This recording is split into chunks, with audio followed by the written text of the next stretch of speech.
Hi there, my name is Francesco and this is the pumpkin bread recipe.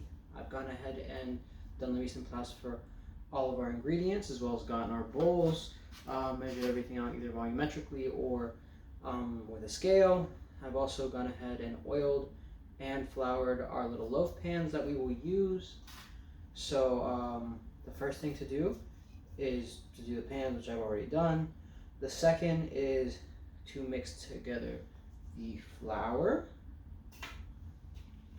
So as the recipe kind of goes, it's the dry ingredients versus everything else. So it's the flour, the baking powder, the baking soda,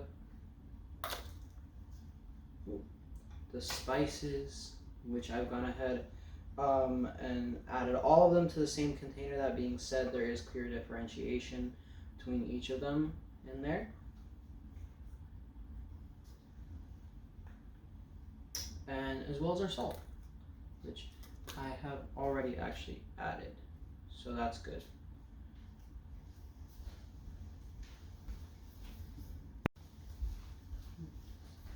Just for a bit of clarity, I actually mixed the baking powder and baking soda together ahead of time because I saw the recipe, and I've already added the salt, which was in the secondary container. I just misnamed it when I went ahead to actually pour it in. So after we go ahead and put that together, we're gonna mix it a little bit according to the video.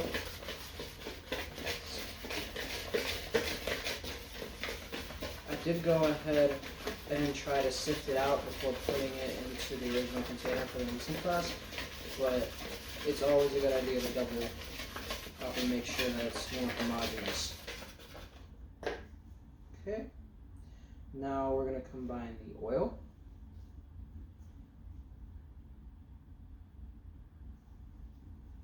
the sugar,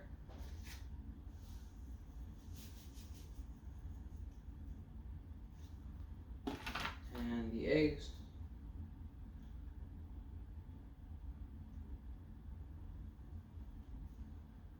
And we're going to go ahead and whisk that together.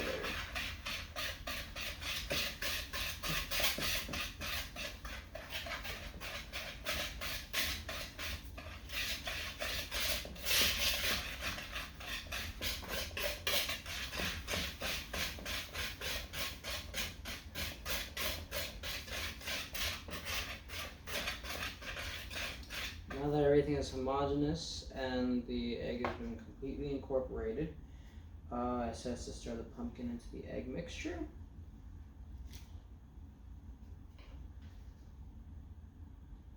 So it's kind of like an almost liquid with a almost liquid pumpkin. We got as much of that as we could.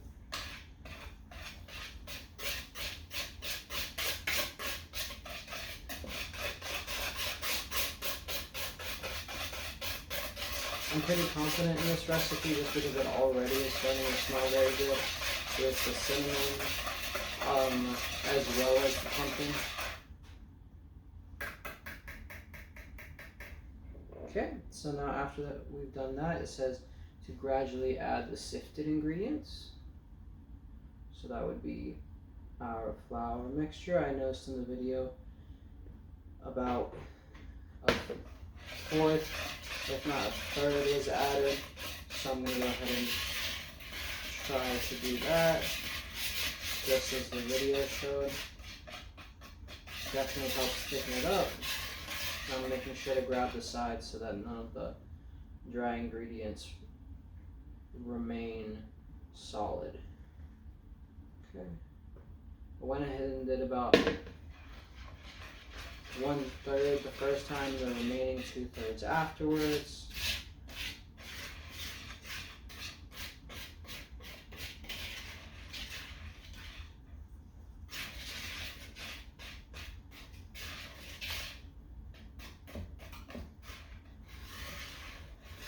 Not trying to over mix it, I'm just trying to do it to make sure that everything All the flour especially is homogeneous, it's not just sticking to the sides. Now I've gone actually ahead, and when I did my prep work, I went ahead and chopped the walnuts. My preference, like the video, is to make them quite small, but not insanely small, so there are still chunks. I personally very much enjoy like having at least a little chunk of walnut in my loaves, kind of the same way when it comes to potatoes. Even though I like mashed potatoes super creamy, I also like them with little spuds in them. I love it, it's my preference, but here we have our walnuts that I'm gonna go ahead and fold in.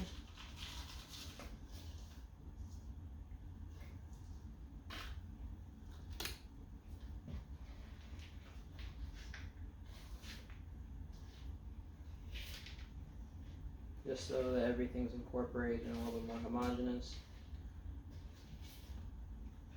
The oven has already been preheated.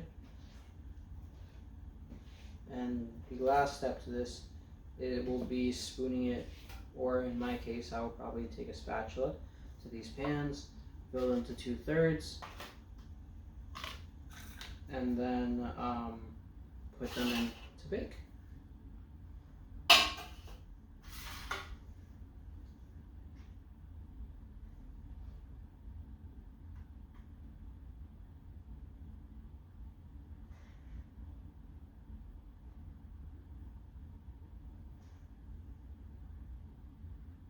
Okay, so that's that one. I very much appreciate the advice in the video given the sheet pan, just in case anything runs over, or that way it also just helps with cleanup, because it's a lot easier to pop a sheet tray in the dishwasher than have to go ahead and fix anything that might fall in the oven. So there's a little bit more. Okay. Now that we have 2 full, we do actually end up having extra. It's very, very small amount, but not small enough to add to what we currently have in our loaf pans. So I'll probably go ahead and just store that and add it to make it, say, a cupcake or something in the morning, and pair it with coffee. I'm sure that would be delicious. But now that we have these already portioned out, I'm going to go ahead and throw them in the oven, and we'll check on them just like the recipe says in about an hour and 15 to 20 minutes. So here is our pumpkin bread from the side as well. It did go ahead and inflate.